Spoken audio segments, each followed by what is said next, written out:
Déjeme saludar a los miembros, a los compañeros, a los amigos que forman parte de esta mesa de análisis de diálogo para iniciar la semana aquí en Sin Censura Nocturno. Le agradezco a Patricia González Miranda, maestra en Administración Pública, analista, que siempre tenga el generoso detalle de acompañarnos para hablar sin censura. Pati, te mando un abrazo, ¿cómo estás? ¿Cómo estás, Vicente? Muy bien aquí, bueno, riéndome de lo que dices de Sergio Mayer porque tienes toda la razón. Me encanta tu sinceridad. Realmente yo conocí a Sergio Mayer y se me hace una persona muy prepotente. No tiene esa empatía con la gente que todo servidor público debería tener. Pero bueno, ya ese es otro tema. Muchas gracias a ti, a tu auditorio, a mi querida Meme por la invitación. A ver, ¿te hizo algún feo? Sí, fíjate que alguna vez fui a la Cámara de Diputados y él estaba parado y dije, ay, lo voy a ir a saludar, pues para que me platique cuál es su experiencia como diputado federal. Bueno, pues fui, lo iba a saludar y se volteó y se fue. Entonces dije, qué grosero. Pero bueno, yo creo que a lo mejor no me vio, pero yo no, sí me ha de haber visto, la verdad. Pero se me hizo muy prepotente y yo creo que un servidor público, Vicente, lo sabemos, debe tener esa empatía y esa cercanía con la gente de platicar cuál es su experiencia como diputado federal, cuáles han sido sus logros, a lo mejor una palmada o un hola, ¿cómo estás?, ¿no?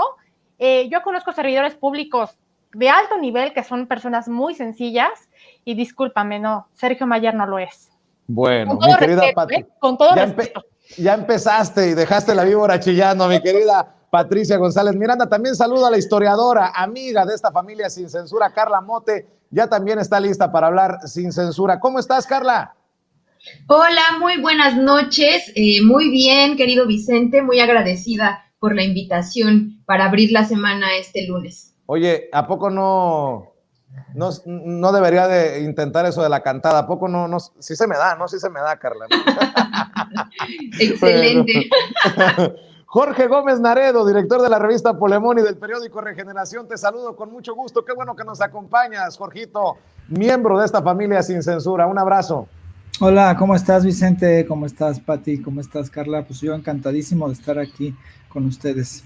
Oigan, ¿por dónde empezamos? A ver, les propongo, empecemos por la renuncia del magistrado presidente del Tribunal Electoral del Poder Judicial de la Federación, Reyes Rodríguez Mondragón, el calderonista Reyes Rodríguez Mondragón, que por amor a México y por el bien de la patria da un paso al costado cuando muchos pedimos que mejor renuncien del puesto. Dame tu opinión, Pati, esto que se anuncia a través de una carta a la opinión pública. Muchas gracias, Vicente, gracias a todos, muchos saludos a mis queridos compañeros. Y mira, aquí estaba leyendo la carta que dice que propone ver hacia el futuro y abrir el debate, así como hacer uso de la deliberación para que el tribunal pueda contar con un mejor andamiaje regulatorio en su toma de decisiones. Parte de los conflictos internos que hoy se tienen están asociados a la falta de reglas claras en la administración y en la toma de decisiones. Pues mira, yo creo que, y dice también que quiere crear una comisión de reconstrucción institucional. Mira, yo creo que fue la mejor decisión que pudo haber tomado porque es una congruencia después de haber trabajado muchos años en el gobierno de Felipe Calderón, que sabemos que fue uno de los peores presidentes de México, y con el mismo ex senador Roberto Gil Suárez. Entonces yo creo que apegado a la visión del tribunal, que es proteger los derechos político-electorales de todas y todos los mexicanos, hay que garantizar una legalidad de certeza en los comicios, algo que él no hizo porque él sabemos que estaba alineado o está alineado a otros partidos políticos. Y la visión del tribunal está muy clara, que hay que contribuir al fortalecimiento de la democracia y al desarrollo de la cultura de la legalidad. Entonces yo creo que sí es importante, Vicente, que se empiece a hacer una limpieza de todo el tribunal para combatir la corrupción. Eso sí, aunque hace un par de días, Reyes Rodríguez Mondragón también a la sugerencia, a la invitación del presidente Andrés Manuel López Obrador de que por dignidad renunciaran los magistrados, dijo que ningún magistrado debería de hacerle caso a esa invitación, Carla Mote. Fíjate que A mí me parece que este episodio un poco extraño del funcionamiento del Tribunal Electoral, del máximo órgano que, digamos, revisa, ¿no?, todos estos que pueden llegar a darse conflictos en términos o en materia electoral, un órgano importantísimo de la democracia mexicana, pasa por este proceso tan extraño, es decir, como de pérdida de institucionalidad en lo que pareciera ser un cambio concertado a priori por parte de algunos magistrados, como una especie de intentona, ahí tal cual, de golpe, para imponer a uno de los suyos, destituyendo a otro que pues también no está de más comentar, justo eso, que está en proceso de investigación por la Unidad de Inteligencia Financiera. De la renuncia del magistrado Reyes, más que renuncia, pues sí, digamos que está ya anunciando que no va a asumir este cargo, más bien que lo asumió de forma temporal, ganándole incluso a Javier Lozano en el periodo más corto en tener un cargo. Dice una cosa que a mí me parece bien relevante. Dice: reconozco que la decisión de designarme como presidente de este tribunal, si bien mayoritaria, fue tomada en ausencia de 2 magistraturas. Y en el siguiente párrafo dice: un órgano jurisdiccional colegiado debe cuidar siempre que en sus decisiones participen todos sus integrantes. Por eso dice, es una regla de la democracia que los procesos legitimen el resultado. Es decir, está aceptando en estos párrafos que él entra por una vía no legítima, lo cual es absolutamente obvio, pero además está, digamos que haciendo todo ese proceso en el que se vio inmiscuido, y yo creo que no inocentemente, hacer un proceso de vulnerabilidad de este órgano, lo cual de por sí es grave, y pareciera ser que en esa intentona que de imposición a su figura como un miembro del calderonismo, lo que pretendieron fue empujarlo rumbo a la elección de 2024, lo cual resultó fallido porque evidentemente fue un acto muy escandaloso. Ahora, en este fracaso para consumar este intento, pues digamos que se ve tal cual con la cola entre las patas, pero sí pone sobre la mesa este tema que no viene nada más del órgano judicial, sino incluso por la ausencia, digamos, de respeto y de legitimidad social que ha tenido diversos órganos judiciales, entre ellos pues este tribunal, y que también pone sobre la mesa justamente la necesidad de fortalecer la normatividad propia de este órgano. Es decir, yo creo que más allá de la situación en sí, nos encontramos ante el inicio que puede ser de un proceso de reformulación de las normas, que yo creo que pueden resultar muy benéficas en el sentido de que un órgano que goza de autonomía, pues tenga, digamos, esta real separación o al menos mayor independencia de los poderes políticos, ¿no? Yo creo que asumir que esto es muy complicado por la propia conformación del sistema político mexicano, pues lo tenemos que hacer, pero sí aspirar a ello, aspirar a que un órgano de esta importancia pues tenga mayores mecanismos y herramientas de neutralidad para poder aportar a los procesos democráticos de nuestro país. Eso es importante, la neutralidad de la que habla Carla Mote, Jorge Gómez Naredo, que no podemos tenerla con personajes tan cercanos al calderonismo como Reyes Rodríguez Mondragón, quien no va a asumir como magistrado presidente, pero queda como magistrado y su voz con esos intereses estará presente ahí en el Tribunal Electoral del Poder Judicial de la Federación. Sí, a mí realmente me parece denigrante el espectáculo que dieron en el Tribunal Electoral del Poder Judicial de la Federación. Es decir, no solamente es esta destitución a todas luces ilegal, donde faltaban 2 magistrados, donde la ley interna o los reglamentos internos no especificaban la salida, que si podía la mayoría destituir, una especie de golpe de Estado de un tribunal que no es cualquier tribunal, es el tribunal que se encarga de decidir en última instancia y de dar visto bueno a un proceso electoral. Entonces a mí me pareció denigrante después estas escenas donde estaban buscando las llaves de la presidencia y buscar quién era el presidente. Esto fue algo terrible para la institucionalidad de este propio tribunal, para el prestigio que se supone debe de tener. Y pues a mí me parece que se deberían de ir todos, ¿no? Es decir, fue aberrante lo que realizaron. No solamente este magistrado, Reyes Rodríguez, que es ligado al panismo y que fue impuesto por el calderonismo como magistrado, y con los actos también de probable corrupción de José Luis Vargas, pero hay que recordar que esto es muy importante porque todavía este tribunal puede echar abajo procesos electorales que vivimos hace unos días, hace unas semanas, hace unos meses. Es decir, la elección todavía existen impugnaciones, y dentro de estos personajes que hicieron este escándalo, que hicieron pues no sé, este show terrible, pues son los encargados en última instancia, por ejemplo, de decidir si la elección se va a respetar, por ejemplo, los resultados en Michoacán o en Quintana Roo o en Campeche. Entonces, es terrible, terrible, terrible lo que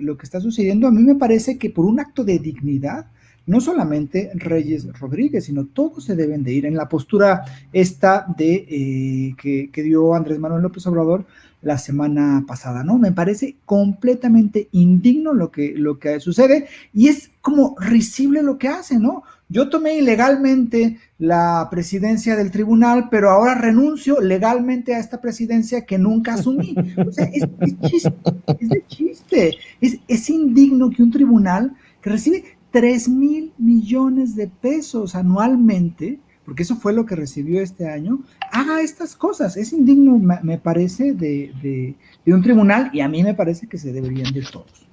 Oigan, a ver, déjenme cambiar de tema, porque este también es un tema que está dando mucho de qué hablar. Se retoman las clases presenciales, todo parece indicar en 19 estados, y muchos nos preguntamos si estamos listos. Yo también hablo de una hipocresía de aquellos que dicen, ¿cómo nos van a obligar? Pues nada, no te están obligando necesariamente a ir a la escuela, pero pues te quejas porque van a regresar las clases presenciales, pero no te quejas de cómo están atiborrados los centros comerciales, los tianguis, las playas, las plazas de los pueblos. Mi querida Pati, ¿estamos o no listos? ¿Y cómo entender esto que está fuerte, ¿no? Está fuerte en plena pandemia. Mira, a mi punto de vista muy personal, yo tengo un hijo de 5 años y yo creo que un niño no aprende igual de manera virtual que presencial. Entonces, yo creo que sí es importante el regreso a clases, sobre todo para que los niños sigan aprendiendo de una manera adecuada. Y acuérdate que López Obrador dijo que el regreso a clases era voluntario. Obviamente se trata de convencer a los padres a que pues el regreso a clases va a ser seguro por el tema de las medidas anti-COVID.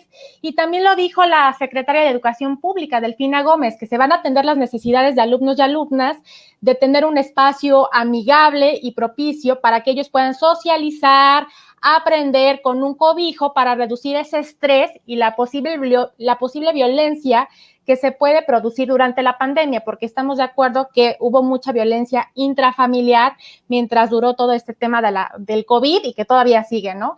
Entonces yo creo que a mi punto de vista sí estamos ya listos con las medidas pertinentes, con el uso de cubrebocas, con el uso de gel antibacterial, pero sí urge que los niños regresen a la escuela porque de verdad necesitan aprender. No es lo mismo un trato virtual que personalizado.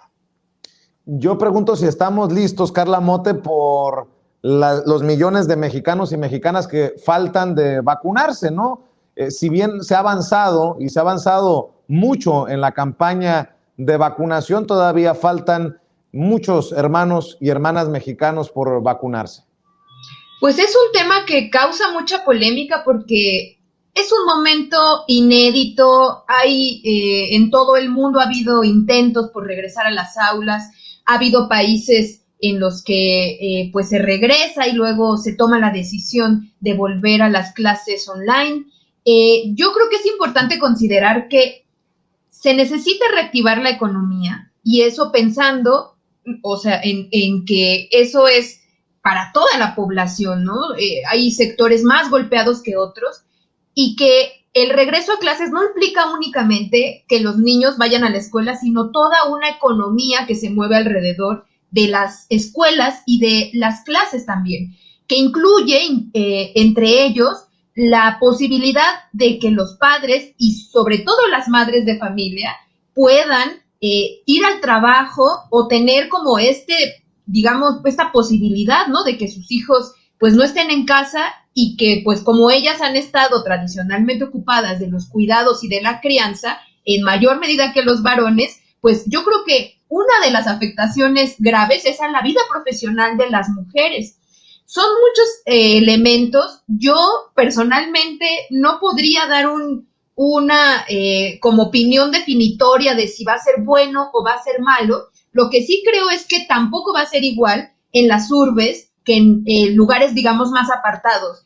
No es la misma concentración poblacional que hay en grandes ciudades como la Ciudad de México a las que pueden darse en otros lugares del país. Quizá, bueno, pues tendremos que ir aprendiendo de ensayo y error, y eso es algo a lo que nos tendremos que ir acostumbrando a mediano y largo plazo, porque esta pandemia nos ha dejado muchas enseñanzas, entre ellas pues también que tiene que reinar la colaboración mutua, el fortalecimiento del tejido social, pues para que nos apoyemos mutuamente, y en casos como estos, pues comprender que puede haber algunas familias que tienen posibilidades económicas o que tienen más miembros de la familia que pueden encargarse de los niños, pero también se están afectando a muchas familias en términos económicos, en términos de salud mental, etcétera.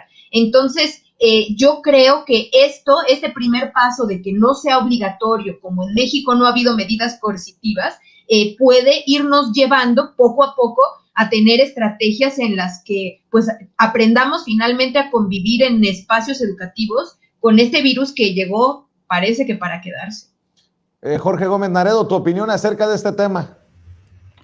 Pues mira, yo cuando escuché a Andrés Manuel tan seguro, tan convencido de decir que pues se necesita ya el regreso de los niños y de las niñas a clases, a mí me queda claro que hay un problema, o sea, un problema muy, muy hondo, porque al fin y al cabo los procesos educativos son un elemento para terminar con desigualdades, es decir, para que todos tengan acceso a la educación, para que todos tengan acceso a clases, la educación de cada vez de mejor calidad, y pues la pandemia ha hecho que esto sea todavía más desigual, porque hay niños en familias con una cierta situación que pueden acceder o que tienen el cuidado, pero otras no, y además eso provoca lo que también mencionaba Carla, ¿no? O sea, que es como un conjunto de cosas que se van complicando en las situaciones de cada una de las familias. Entonces, me parece que hay un proceso terrible con la pandemia, no solamente con la cuestión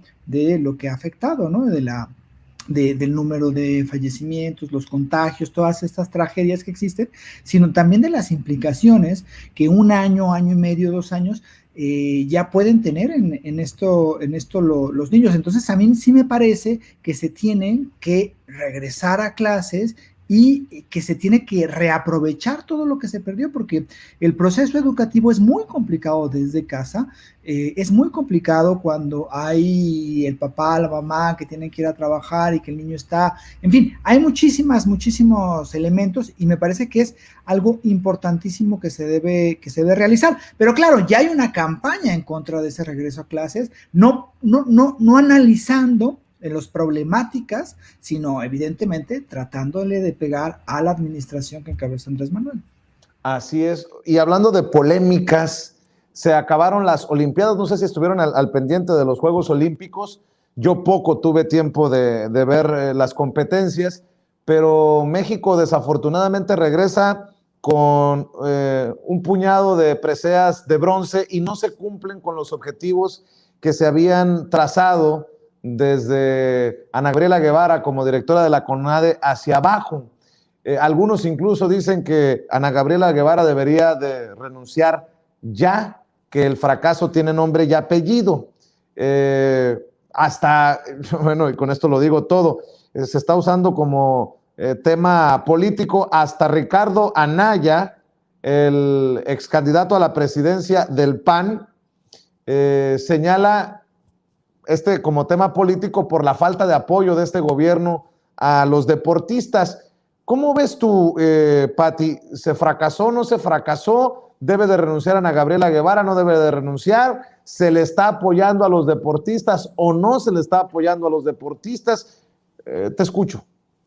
Muchas gracias, Vicente. Mira, yo creo que es importante tomar en cuenta el deporte porque genera bienestar a los ciudadanos. Sabemos que es un medio de recreación y de esparcimiento. Los deportistas que compitieron en Tokio, pues yo creo que dieron lo mejor de sí, yo creo que dieron su máximo esfuerzo. Incluso estaba viendo que Cuba tuvo muchas medallas de oro y también, pues tú sabes la problemática que hay en Cuba actualmente. Y pues también las críticas que recibieron de que solo iban a pasear, no a competir. Entonces yo creo que sí es importante tomar en cuenta al deporte y también creo que puede haber por ahí una reestructuración de la CONADE, tanto en la asignación del presupuesto como también en limpieza de corrupción que hubo desde sexenios pasados, ¿no? Lo de la decisión de Ana Guevara, pues yo creo que esa va a ser decisión del presidente de la República, es el único que también puede ver cuál es el tema en cuestiones del deporte, de la CONADE. Entonces, bueno, ese es mi punto de vista. Yo creo que los atletas hicieron lo mejor, dieron lo máximo y pues bueno, vamos a ver qué pasa no sé si hayan alguna reestructuración pronto. Carla Mote, ¿qué piensas tú de esto? ¿Debe renunciar o no Ana Gabriela Guevara porque no cumple con los objetivos que incluso ella había adelantado? Pues la exatleta Ana Gabriela Guevara, creo que ha estado en el ojo del huracán desde hace ya un rato.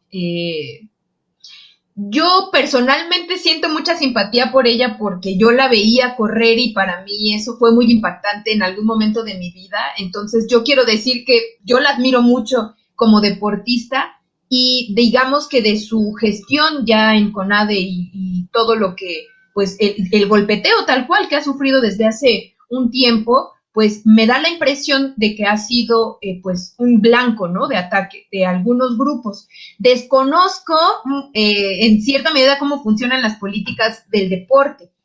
Intuyo que no tiene que ver únicamente con presupuesto, es decir, no es una cuestión solamente de dinero, sino que están ahí implicadas muchísimas más cosas, desde la cultura deportiva hasta pues las instalaciones, infraestructura, condiciones, y lo digo porque, por ejemplo, no es igual la valoración que se hace del béisbol en Veracruz, que del básquetbol en Oaxaca, que del béisbol también en Sonora, en Sinaloa. Es decir, son muchos factores los que están en juego en el deporte. Y también el hecho de que en los Juegos Olímpicos y en competencias internacionales de este estilo, pues siempre la medalla es deslumbrante. Traer una medalla es como lo más, lo que espera la población y lo que pareciera demostrar tal cual que se triunfó o no en el deporte. Sin embargo, yo creo que también hubo muy buenas participaciones de gente muy joven que por primera vez asistió a Juegos Olímpicos y que hicieron un papel muy bueno, ¿no?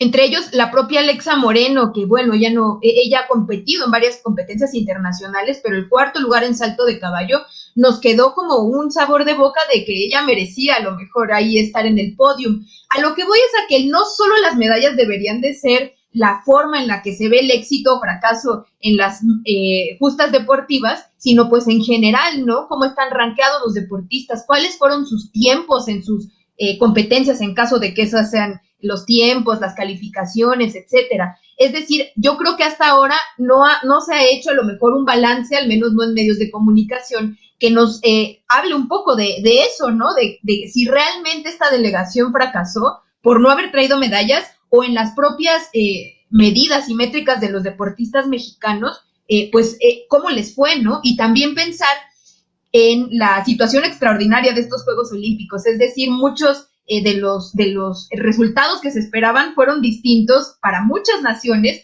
justamente porque estamos en un año atípico en todo sentido. Incluso, pues la próxima justa deportiva en París va a ser dentro de 3 años, cuando generalmente tendrían que pasar 4 años, por lo que muchos de los atletas que vimos en Tokio repetirán en París y pues ya veremos si en su próxima vez que compitan tienen mayor éxito, ¿no? En este caso, obtener una medalla.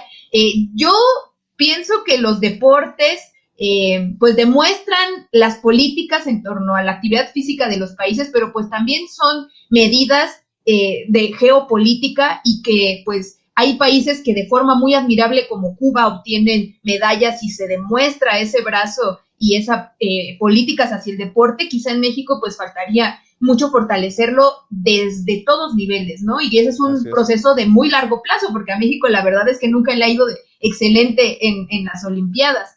Entonces, pues ya veremos qué pasa con Ana Guevara, porque yo creo que destituir funcionarios tampoco es que de esa forma mágicamente se resuelva la situación, ¿no? Así es.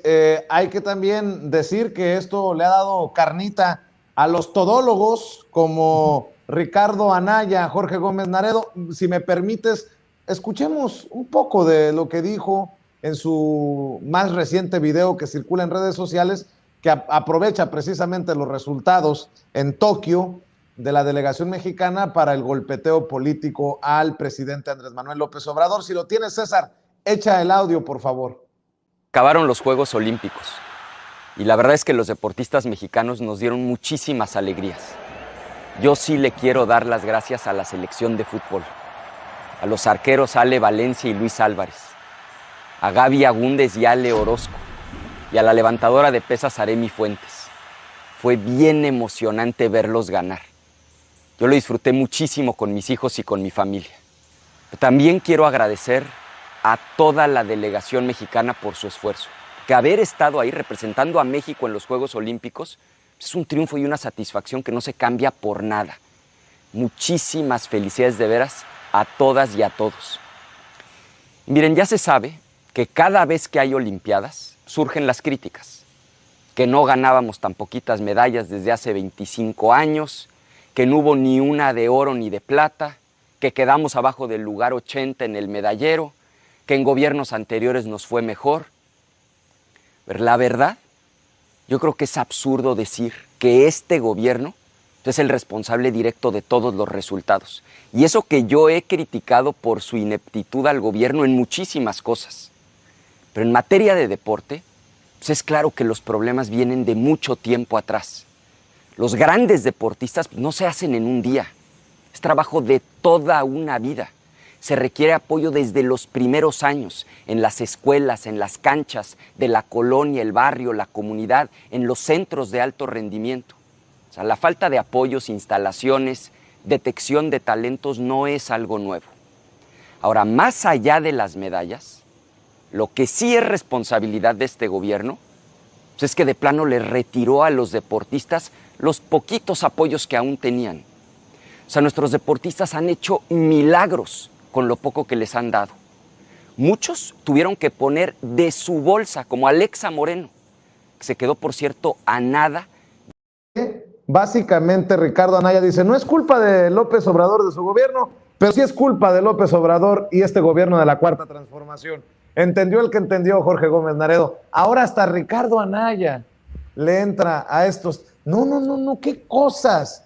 Tenemos a personajes que son epidemiólogos, expertos deportivos, académicos. No. Ya, dame tu opinión, Jorge. Sí, bueno, lo de Ricardo Anaya es que no deja pasar ningún tema sin estar golpeando a Andrés Manuel, y es absurdo que, como bien lo dices, no es culpa de AMLO, pero en realidad sí es culpa de Andrés Manuel. Claro que no se puede hacer una valoración a partir de solamente el número de las medallas, ¿no? Sí, y además es muy extraño porque la prensa hace esta valoración del número de medallas en el caso mexicano, pero no lo hace la valoración del número de medallas en el caso, por ejemplo, cubano, que hace 2 semanas estaban diciendo que Cuba era lo peor y que no tenían absolutamente nada. No solamente se debe hacer la valoración de las medallas, sino de los atletas que fueron, de cuáles fueron las especialidades en las que incursionaron, cuáles fueron los lugares, y entonces ahí sí, pues tener un panorama de realmente dónde se falló, dónde no se falló, dónde hay prospectos para próximos Juegos Olímpicos, y por supuesto que es un problema, pues claro, o sea, el acceso de la población a instalaciones deportivas, a un deporte no solamente de alta competitividad, sino a una vida llena de deporte. Y por ejemplo, eso es algo muy interesante que se está haciendo y que me parece que es algo que pocas veces se menciona. Cada fin de semana Están, por ejemplo, en la Sedatu inaugurando canchas de fútbol, albercas, espacios en zonas que no son estas grandes zonas citadinas donde tienen todo, sino que son zonas marginales, que son zonas donde hay muchísima pobreza, y creo que ahí eso es una apuesta a que poco a poco se vaya estableciendo un acceso al deporte, a una vida mucho más saludable, y entonces sí tener una mayor posibilidad de que muchísimas personas que viven ahora en situaciones de pobreza, pues tengan una salida en cuanto al deporte. Ahora, otro elemento que es importantísimo es que, como buena parte de lo que había en el país, el deporte no está alejado también de los procesos de corrupción. Hay terribles casos de federaciones que son muy corruptas. Bueno, hablar de la Federación de Fútbol es un caso, ¿no? Pero muchísimas otras federaciones que son muy corruptas, que había muchísima corrupción, que había muchísimo tráfico de influencias, y creo que eso es una constante que, de cierta forma, Ana Gabriela Guevara ha intentado luchar contra ello, pero estos son fuerzas pues que están ahí y que han, por supuesto, que hecho unas críticas, y después ahora se están yendo como si tuviera la culpa solamente Ana Gabriela Guevara porque es muy mala, y entonces las federaciones y todo es muy bueno. Entonces a mí sí me parece que hace falta, como en todos estos temas, que de repente se ponen ya el de ecologistas y que ya el de feministas y que ya el de epidemiólogos, pues lo mismo, o sea, hacer un análisis mucho más amplio de lo que sucede en nuestro deporte, de lo que sucede con el deporte de alto rendimiento y en todas las cosas que hacen falta. Oigan, les propongo para la última ronda, porque me parece importante, comentar este desplegado que aparecerá en diferentes medios de comunicación de circulación nacional mañana y que ya se filtró el día de hoy a las redes sociales. Es debido a las amenazas de un presunto grupo del crimen organizado contra diferentes medios y contra la periodista con nombre y apellido Azucena Uresti. Estoy viendo que este desplegado es avalado por la revista Proceso, por TV Azteca, por El Universal, por Televisa, por Publimetro, por La Silla Rota, por El Heraldo, por Imagen, por la Organización Editorial Mexicana, por Animal Político, El Economista, El Debate, Grupo Milenio, Vanguardia, Eje Central, Político MX, y dice así: en defensa de la libertad de expresión, México, con fecha de mañana, 10 de agosto de 2021. Los medios de comunicación abajo firmantes rechazamos de manera enérgica las amenazas de las que han sido objeto compañeras y compañeros de Milenio, Televisa y El Universal por parte de grupos criminales inconformes con las coberturas periodísticas sobre el conflicto de Michoacán. En particular, la periodista Azucena Uresti recibió vía redes sociales la amenaza directa de un líder criminal, lo que es inaceptable en un Estado de Derecho como en el que deberíamos vivir. Los grupos que lanzan esta amenaza saben que pueden hacerlo por la impunidad que gozan quienes durante décadas han intimidado a periodistas y medios de comunicación. En muchas regiones del país, acciones como la vista ayer han sido preámbulo para más ataques o amenazas contra periodistas, convirtiéndolas en virtuales zonas de silencio. Exigimos a las autoridades correspondientes salvaguardar la integridad física de todos los compañeros comprometidos por estas expresiones delincuenciales y exhortamos a echar a andar con carácter de urgente los mecanismos de protección que ampara la ley, de tal manera que se proteja a cada uno de ellos. Esperamos del gobierno federal un pronunciamiento condenando los hechos y la garantía de que quienes se expresan con tanta soltura en redes sociales sean aprehendidos y llevados a juicio. Estamos convencidos que la transformación que se quiere dar en el país no se puede lograr si la libertad de expresión está amenazada. México es uno de los países más peligrosos para ejercer el periodismo en el mundo, situación que debe ser revertida mediante una acción contundente por parte del Estado mexicano. Son tiempos de garantizar la libertad de expresión y fortalecer la democracia en el país, no de debilitar con estigmatizaciones. O sea, todo es relacionado al mensaje de este grupo presuntamente del crimen organizado y terminan con un madrazo político al presidente con esto de las estigmatizaciones. Yo, para poner sobre la mesa y escuchar sus opiniones en esta ronda para cerrar, Pati, Carla, Jorge, también hay que decirle a estos medios de comunicación que piden algo que ya se dio, porque piden un posicionamiento del gobierno enérgico. Bueno, pues ya se dio. Déjenme ver la hora, desde hace 9 horas, saquen cuentas, desde la mañana, Jesús Ramírez Cuevas, vocero de Presidencia, el director de Comunicación Social, escribió: ante las amenazas a medios de comunicación por parte, y lo dice con todas sus letras, por parte del Cártel Jalisco Nueva Generación, el gobierno de México tomará medidas pertinentes para proteger a periodistas y medios de comunicación amenazados. Las libertades democráticas están garantizadas junto con el derecho a la información para los ciudadanos. Aunque debo decir también que hay algo que no mencionan en este comunicado los medios abajo firmantes: las acusaciones durísimas de estos presuntos miembros del crimen organizado, de que hay medios que están recibiendo dinero de ciertos grupos en conflicto. Ojo, esa también es un señalamiento muy grave, muy fuerte, pero eso no lo tocaron en este comunicado los abajo firmantes. Dame tu opinión, Pati.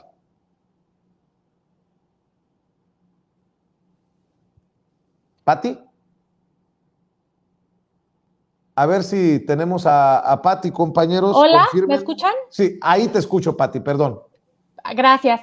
Fíjense todo el impacto psicológico que causan los medios de comunicación en las personas, Vicente, y de esto escribí porque es impresionante que muchos medios de comunicación se pronuncien cuando ya se dio una respuesta acerca del tema. Ahora, sabemos que el cártel de Jalisco Nueva Generación pues ha arremetido no nada más contra Azucena.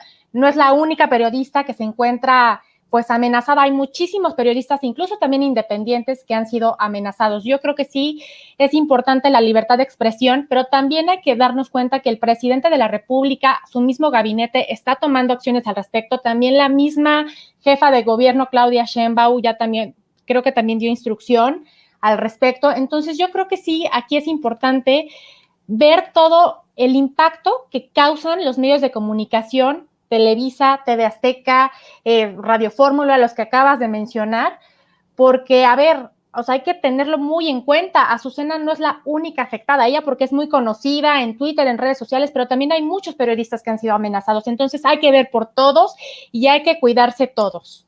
Así es, ya había yo señalado que más allá de las diferencias profesionales que pueda tener uno con Azucena Uresti, pues la solidaridad en momentos complicadísimos. ¿Por qué? Porque ya hemos pasado por amenazas de muerte y no hay nada agradable en ese entorno de las amenazas. Pero insisto, hay en este mensaje que no vamos a reproducir en Sin Censura para no meternos en esta dinámica, hay señalamientos muy fuertes.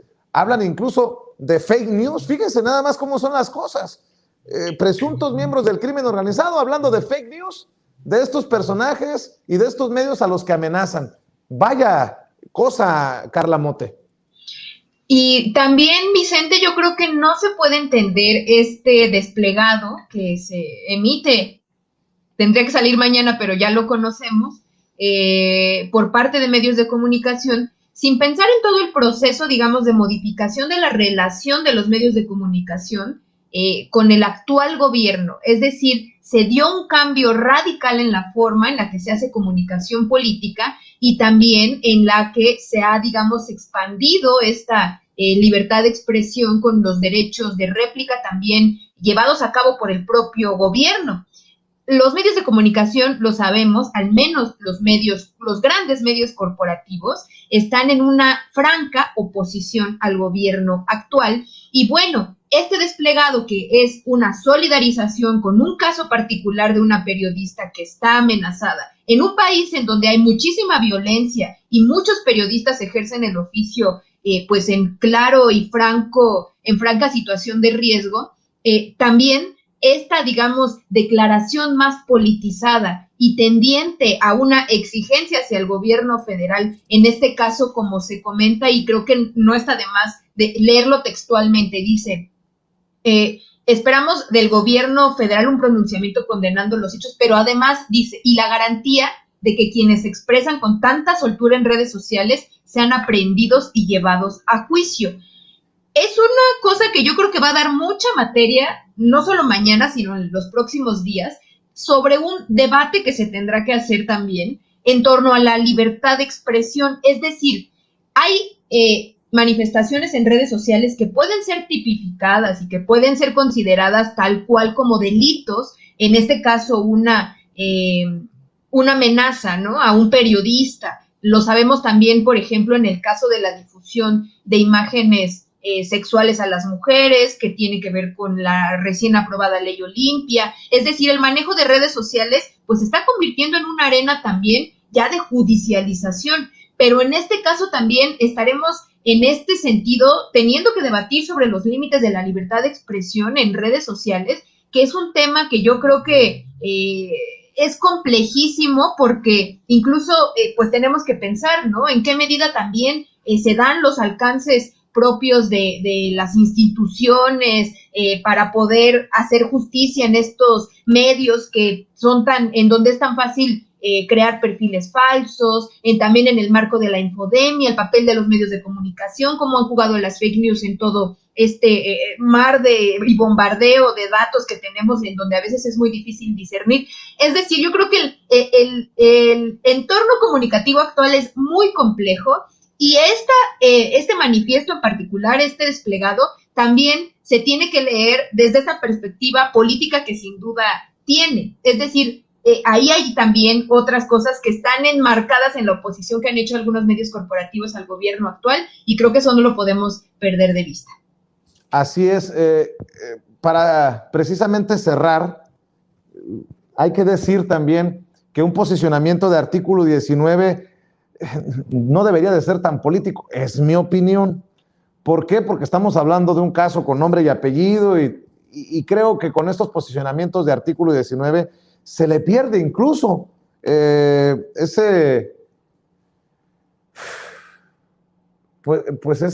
necesidad de enfocarse en la víctima de la amenaza. Dice artículo 19, amenazas del crimen a periodistas por ausencia de un gobierno que combata la impunidad. Dice, pues, artículo 19 de esta organización, Jorge Gómez Naredo. Sí, es un tema muy delicado porque, o sea, sin lugar a dudas, pues hay que mostrar solidaridad con Azucena, con cualquier periodista que sea amenazado por el crimen organizado. A mí me parece también que hay muchísimo, el crimen amenaza, ¿no?, y actúa en contra de muchísimos periodistas, y es un problema que existe, y no es un problema nuevo, sino es un problema en el país que ya lleva muchísimos años. Ahora, eso por un lado, ¿no? Es decir, no podemos decir, no, pues existe y se debe de tener como las medidas de seguridad, y es algo que se debe rechazar rotundamente. Ahora, el manejo que han hecho, a mí me parece que es un manejo que politiza un elemento que me parece que no debería estar en este sentido, en esta guerra que existe o en estas tensiones que existen entre la actual administración y los medios de comunicación. En el último párrafo del desplegado que leíste, Vicente, se menciona prácticamente como si Andrés Manuel fuera el culpable de el que detona todo esto, ¿no? Porque no se debe de estigmatizar como si fuera la estigmatización el principio, después de estas amenazas y después de estos, de los muchos crímenes que ha habido contra periodistas. Entonces, a mí me parece que hay como varios discursos. Es un tema muy delicado, pero no podemos decir, pues es que también ellos y los medios de comunicación, como lo mencionaba Carla, se debe de entender también en estos medios de comunicación que son poderes fácticos y que están en este contexto. Esto no indica que no estemos o que haya, o que no se muestre una completa solidaridad con Azucena y con los periodistas que han sido amenazados, pero creo que sí deberíamos de tener esto, y como bien lo dices, ¿no? Artículo 19, que hay una gran tensión con Andrés Manuel López Obrador y que ahora resulta ser que es este discurso, porque abona este discurso, ¿no? A este discurso que inició Silvano Aureoles, donde mencionaba que la actual administración y que Morena tenían que ver con el narcotráfico, que retoma, por ejemplo, Marco Cortés el fin de semana, que toda la franja del Pacífico con el cártel Jalisco Nueva Generación y Morena están unidos con el narcotráfico y todas estas cosas, pues yo creo que enturbian cuestiones que son muy serias y que es la libertad de expresión de los periodistas, las amenazas y los poderes fácticos, en especial del narcotráfico y sus relaciones con otros tipos de poderes, enturbiar pues una respuesta que se pueda dar. Entonces a mí me parece que hay que tener muchísimo cuidado y que no me parece ético de muchos medios de comunicación jugar y aprovechar una amenaza para nuevamente hacer este golpeteo político. Bueno, pues mi querido Jorge, ¿por qué no cerramos invitando a la gente para que te busque en redes sociales, para que te apoye, para que apoye y respalde los proyectos independientes que llevas? Pues ahorita estamos haciendo el nuevo número del Regeneración, yo espero que pronto ya esté terminado. Y bueno, en Polemón es polemón.mx, revista Polemón, tanto en Twitter como en Facebook, y a mí me pueden buscar como JG Naredo en Twitter. Muy bien, pues te agradezco siempre, Jorge, por ser parte de esta familia sin censura, por hablar sin pelos en la lengua. Querida Carla Mote, ¿en dónde te pueden encontrar a ti? Les invito a leerme en Twitter, es @carlamote, mote con doble T, y bueno, también les invito a leer el periódico feminista La Regeneración. Muy bien, y Pati, ¿en dónde te apoyan a ti? Gracias, un gusto compartir esta mesa con mis queridos Jorge, Carla, Vicente, y estoy en Twitter como @Pati con doble T, Y, G de gato, Miranda. En Instagram estoy como Pati, doble T, Y, Gles, Miranda, y en YouTube, que estamos empezando canal, tengo poquitos seguidores, pero ahí poquito a poquito vamos creciendo, estoy como Patricia González Miranda, y también tengo fanpage, Patricia González Miranda, para que me sigan en todas las redes sociales. Muy bien, pues Pati, Carla, Jorge, muchas gracias por acompañarnos, que pasen excelente noche, estamos al pendiente.